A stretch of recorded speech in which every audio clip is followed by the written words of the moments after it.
महादेव के चरणों में मैं प्रणाम निवेदित करता हूँ। तत्पश्चात इस कालखंड में शिव शिष्यता का अलख जगाने वाले भैया हरेंद्रानंद को मैं प्रणाम निवेदित करता हूँ। संग संग चलने वाली संगिनी नीलमानंद को मैं प्रणाम निवेदित करता हूँ। यहाँ जितने भी गुरु भाई गुरु बहना उपस्थित हुए हैं, सारे गुरु भाई गुरु बहना को मेरा प्रणाम। देखिए, हम सभी एक आध्यात्मिक पाठशाला में आए हुए हैं और ये पाठशाला शिव शिष्यता का है। इस पाठशाला में सब कोई हम लोग आए हुए हैं पढ़ने के लिए, कुछ ज्ञान प्राप्त करने के लिए, कुछ जिज्ञासा लेकर के जाने के लिए, सीखने के लिए, समझने के लिए।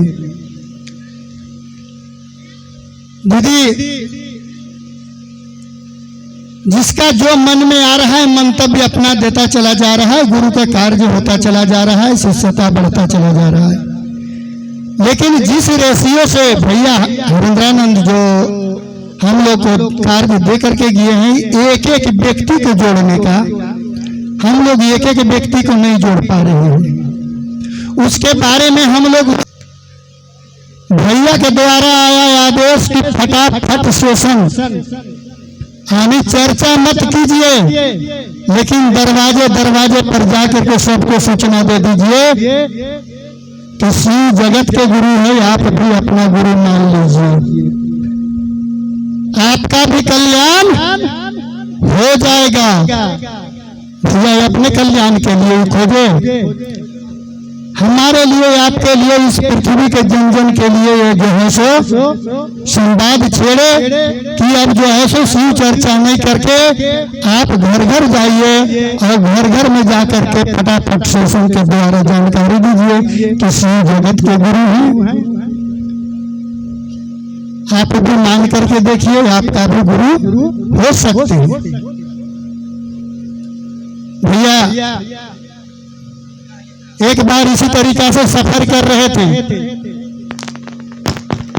हम लोग को यही चर्चा में जाकर के कहे कि भैया देखो, चर्चा करने वाला का दिल होना चाहिए, गुरु मानने वाला का हृदय होना चाहिए, भाव होना चाहिए।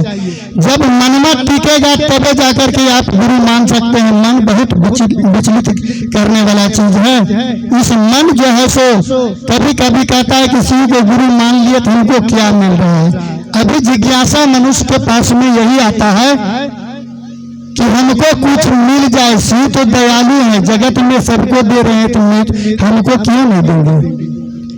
इच्छा सबको यही भाव जगा हुआ है, लेकिन शिव का कार्य करने के लिए ये कोई नहीं चाहता। जितने भी गुरु भाई गुरु बहना आए हुए हैं, सब आप लोग चले होंगे घर से, तो यही बात मन में सोच करके चले होंगे कि चलो चलते हैं शिव गुरु के चर्चा में। ये कभी कहते हैं आप लोग कि हम लोग चलिए अब अपना गुरु का चर्चा में जा रहे हैं। अपना बनाए हैं ना, लेकिन कभी नहीं कह करके चलते हैं कि हम जा रहे हैं अपना गुरु का चर्चा में। अपना जब बन जाएगा तो दर्द होने लगेगा। अपना तो बना करके देखिए।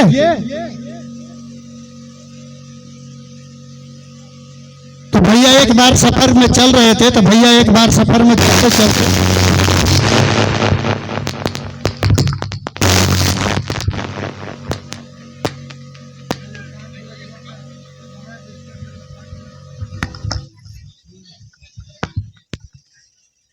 भैया समय का अगर पाबंदी होता है तो थोड़ा खेद महसूस होगा। आपसे क्षमा गुजारिश करके 5 मिनट में और लेना चाहूंगा, क्योंकि गुरु चर्चा में जो भी व्यक्ति आता है तो गुरु बहना को समझाने के लिए आता है, सुनाने के लिए आता है। गुरु बहना को आप 5 मिनट दे रहे हैं, वहां तक ठीक है। गुरु भाई अगर कोई चर्चा करने वाला हो, गुरु बहना को समझाने लायक ये हो, तो कम से कम क्षमा गुजारिश आपसे करके हम 5 मिनट रिक्वेस्ट करके मांगना चाहता हूँ। तो भैया सफर कर रहे थे गाड़ी में, तो गाड़ी में सफर कर रहे थे, तो ये उनको गंतव्य स्थान तक जाना था। मान लिया जाए कि गया से रांची का रूट चल रहा है, तो एक बस में बैठ गए। बस में जाते जाते जाते जाते जाते जाते कुछ दूरी पर गया तो एक गुरु बहना जो थी से बैठ गई। गुरु बहना लिखा हुआ रहता है ना, ये महिलाएं का सीट है। तो महिलाएं का सीट था, टू व्हीलर सीट था। एक सीट पर महिला बैठी हुई थी, सारी गाड़ी खाली भरा हुआ था। कुछ दूरी आगे जाने के बाद कोई स्टैंड पड़ा, उस स्टैंड में एक गुरु भाई जो था सो वो गुरु भाई नहीं था, उसने माना नहीं था। उन्होंने चढ़ गया और चढ़ करके उनके बगल का सीट में बैठ गया। कहा कि बहन क्या है आपका बगल में सीट खाली है, मैं आपका बगल का सीट में बैठ सकता हूँ। तो शिव शिष्यता का भाव होता है कि आत्मा में जागृति भाव जग जाता है। कहता है कि भाई की तकलीफ में क्यों जाएगा, बैठा लेते हैं। गुरु बहना कही कि ठीक है बैठ जाइए। गुरु बहना जो थी सो शादीशुदा थी।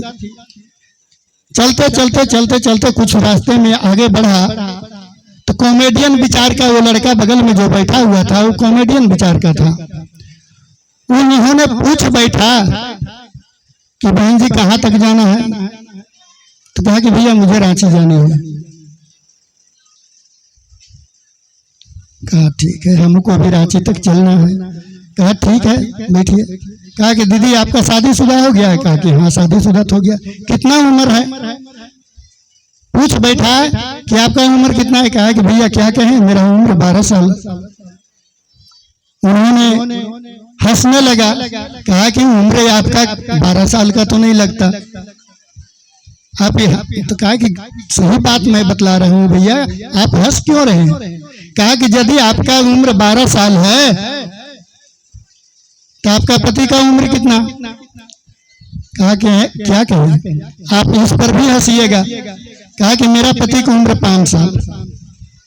फिर हंसने लगा। हंसी होने की बात है कि नहीं, हंसेगा ही कोई भी। आगे जाते जाते आगे कुछ दूरी और गया तो कुछ वार्तालाप होते होते कुछ बैठा कि दीदी आपका पति की उम्र तो बतला दिए 5 साल, आपका ससुर का उम्र कितना है। तो उन्होंने कहा कि क्या कहे भैया मैं नसीब का फूटा हुआ व्यक्ति हूँ, मेरा ससुर 2 साल का है। और भी हंसी होने लगा और भी हंसने लगा। कुछ दूर जाने के बाद में जाकर के आगे जब बढ़ गया तो पूछ बैठा कि जब ससुर का उम्र आपका 2 साल का हो सकता है तो आपका सास का उम्र कितना।